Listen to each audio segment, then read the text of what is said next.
I've mentioned before our rule in this show that we don't show any magic, and we don't confirm that magic is real. Another rule that we established is that, if there's something that a camera crew, that a documentary crew couldn't have actually captured in these people's lives, we do this reenactment thing. Because if this was a normal narrative, of course, then maybe we would have shown Rob's dream at the beginning, and it would have been his actual dream, but we want to keep it consistent, that this is actually a documentary that's being filmed. There's this poster in the background. You can see the yellow poster. I don't think anyone has caught this yet, but that is actually a reference to the first season of True Detective, which is it's a very serious show, and it involves some Lovecraftian references specifically to the cult of the Yellow King. And I actually recreated a poster that appears in that show. I recreated it pretty close, but you don't get a really good look at it because Mike's head is blocking it a lot. But if you look closely, you'll notice that it is the same poster. Look, it's a yellow sign. This episode is really where the story truly begins. Heath and I originally thought this was going to be a more like episodic kind of a story structure. But then as we were developing it, it kind of had this sort of a little bit more of a narrative arc that really begins with this episode. That is one of my regrets as a storyteller, that we didn't decide to do that sooner. You'll notice because this is the first time that there's really a cliffhanger in the show, and the viewer data really reflects that. When people get to episode 6, they're likely to continue watching. But if they don't, if they're not super in love with it, and before that, they're not necessarily hooked. So I do wish that we had decided to do that earlier and just kept that sort of cliffhanger structure from the very beginning. That's something that if I could go back, I would have done that. The way he says "ow" there is his natural reaction. That was just something that we kind of decided to do randomly. Like, oh, why don't you go and hit this sign? And he didn't realize it was going to hurt. That is Heath in the background, by the way, wearing the yellow hat. You want some cereal? No. How about some eggs instead? No. No! Get that away from me! This writing on the ground, that was my writing. I think I might have done it with my non-dominant hand to make it look more like child's writing.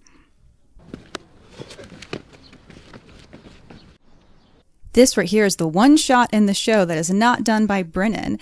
So he got to appear there as the tennis player. So Dax actually got to do this shot. It was actually kind of strangely complicated. I was hiding behind that brick wall, and I had to roll out that ball at just the right time. And so we had to practice it quite a few times before we got it right.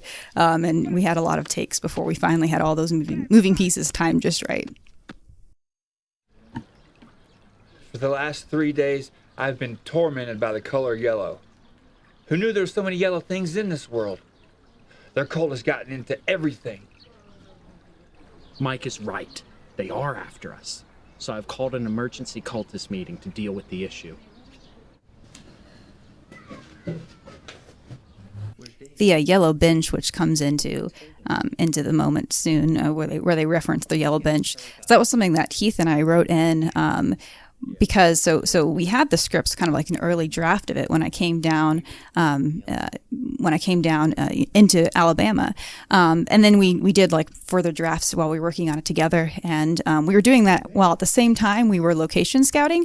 And so when we decided that we were going to film in this park, we saw the yellow bench and we were like, oh, we've got to put that in the story somehow.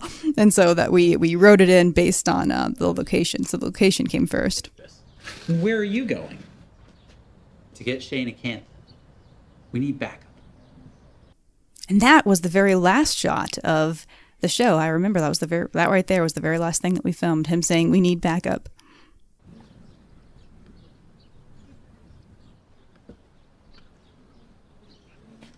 This part is so ridiculous. There were definitely some parts here that where some people were trying not to laugh.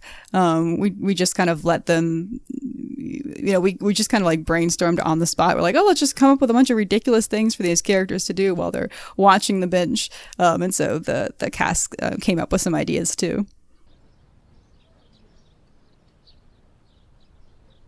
Now this, you can see it looks a little bit different. And that's because we filmed this part on a different day. And that was just because it didn't really make sense to bring Sky in, just for one little scene. And so, because it would have been a kind of strange scheduling thing. Now I have one more comment, and that is on the post-credit scene. So this is all unscripted. We had to, tie him up for the next episode, and we were like, you know what? We might as well, since we have to do this, let's have you all do this in character, and we'll just roll the cameras and just start filming it. And so they came up with all this. They ad-libbed this all on their own. The Yellow King did it to you. Well, get the yellow off of me then. I am trying. Trying to get out of that. Yeah. Can you at He's least ready. fix my hair?